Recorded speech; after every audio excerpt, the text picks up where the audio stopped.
Jadi hari ini teman-teman kita akan belajar ke bab baru, yaitu bab tentang konflik sosial. Sebelum dimulai materinya, di sini gua akan membacakan terlebih dahulu tujuan-tujuan belajarannya, karena harapannya nanti teman-teman setelah materi ini selesai disampaikan bisa paham, bisa tercapai dari tujuan-tujuannya. Yang pertama, murid mampu menjelaskan pengertian konflik sosial. Kemudian yang kedua, murid mampu mengklasifikasikan macam-macam konflik sosial berdasarkan pihak yang terlibat. Dan yang terakhir, murid mampu mengklasifikasikan macam-macam konflik sosial berdasarkan bentuknya. Jadi ada 3 tujuan pelajaran ya hari ini. Langsung saja sebelum masuk nih, kita kan mau belajar tentang konflik sosial. Ibu mau nanya dulu ke kalian. Kalau ibu bertanya tentang konflik, satu kata atau satu kalimat yang terpikirkan di otak kalian itu apa? Pertikaian. Pertikaian, perselisihan, berantem, pertentangan, Alika. Alika konflik. Ya. Oh gitu. Oke, fokus ya teman-teman. Jadi tadi semua itu udah benar. Konflik itu pertengkaran, pertikaian, perselisihan, berantem dan lain sebagainya. Kita masuk ke apa sih konflik ini? Jadi konflik ini kalau dari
yang terlibat itu ada siswa dan sekolah.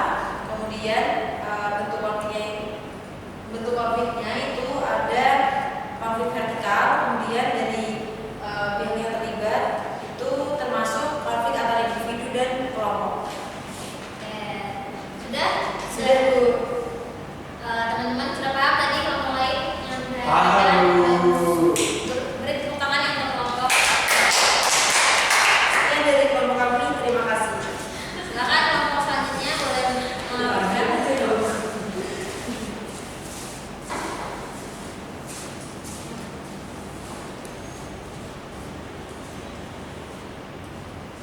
Jadi kami mendapat kasus yaitu orang tua yang ingin anaknya memilih jurusan IPA, namun sang anak ingin masuk jurusan IPS karena merasa lebih cocok. Pada akhirnya anak dan orang tua mengalami konflik. Ya, yang terlibat anak dan orang tua, terus kemudian macam-macam konflik berdasarkan pihak yang terlibat itu konflik antar generasi dan macam-macam konflik sosial berdasarkan bentuk termasuk di dalam bentuk vertikal. Lalu yang selanjutnya ada waktu terkait kelompok A maupun kelompok B menyalahi representasi mereka setelah melihat poster yang mirip, terjadi pertengkaran di antara mereka. Nah, pihak yang terlibat itu ada kelompok A dan B, terus kemudian macam-macam konflik sosial berdasarkan pihak yang terlibat itu merupakan konflik antar kelompok, dan macam-macam konflik sosial berdasarkan bentuk itu horizontal. Ya, presentasi dari kami. Mohon maaf, Assalamualaikum. Waalaikumsalam warahmatullahi wabarakatuh.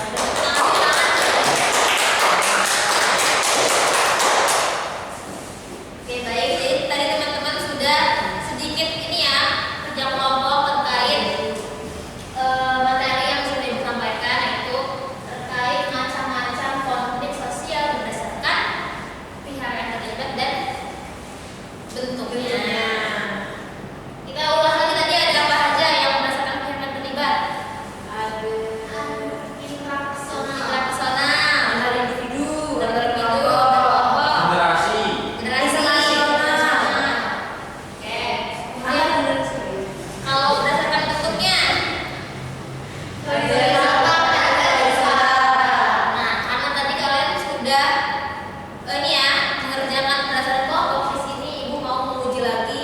Tapi individu nanti yang bisa lebih cepat, yang bisa mengerjakan dengan baik dan benar ada hadiahnya. Oke, teman-teman nanti bisa scan ya ini. Bisa mengerjakan ya.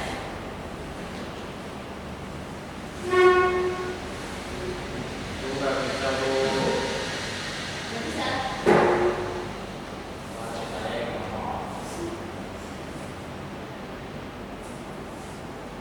Bisa scan. Bisa Baru.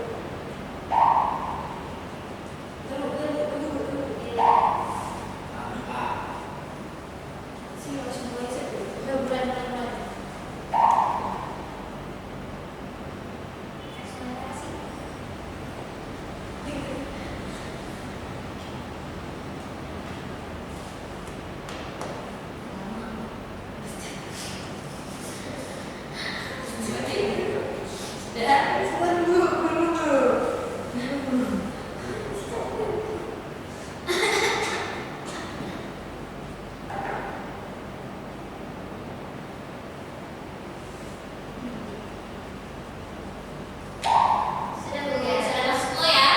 Sudah. Kita mulai ya teman-teman.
Oke, baik. Jadi sudah paham ya tadi ya materi-materinya? Sudah, Bu. Oke, di pertemuan selanjutnya nanti kita masih bahas terkait konflik sosial. Itu nanti Ibu akan bahas terkait dampak-dampaknya, kemudian faktor-faktor konflik di masyarakat atau di kehidupan sosial. Ya, nanti minggu depan kalian bisa baca-baca dulu terkait konfliknya, kemudian dipelajari sehingga nanti pas masuk kalian sudah paham ya. Nah, untuk sebelum Ibu mengakhiri pelajaran hari ini, ada yang bisa menyimpulkan nggak kita hari ini sudah belajar tentang apa saja? Mana ada yang ingin menyimpulkan? Saya Boleh, belajar. jadi kita sudah belajar terkait konflik sosial yang tadi berdasarkan pihak yang terlibat dan juga pendukungnya. Oke, jadi kita tadi sudah belajar tentang apa sih konflik sosial itu, kemudian kita belajar macam-macam konflik sosial berdasarkan pihak yang terlibat, berdasarkan bentuknya. Nah, jadi tadi Ibu juga sudah mengasah kemampuan kalian dengan kasus-kasus yang Ibu kasih, kemudian mengerjakan kelompok, dan ada kuis individu. Untuk minggu depan kita belajar tentang faktor-faktor dan dampak konflik sosial. Oke, mungkin segitu saja materi yang Ibu sampaikan pada hari ini. Untuk ketua kelas boleh disiapkan kembali untuk menutup pelajaran. Azir, boleh ditutup. Oh ya, jadi sebelum menutup pembelajaran pada siang ini, baiknya kita berdoa.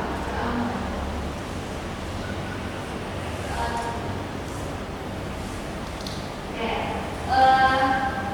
sekian materi sosiologi dan pelajaran hari ini. Kurang lebihnya mohon maaf. Wassalamualaikum warahmatullahi wabarakatuh. Waalaikumsalam warahmatullahi wabarakatuh. Terima kasih, Bu. Terima kasih Bu.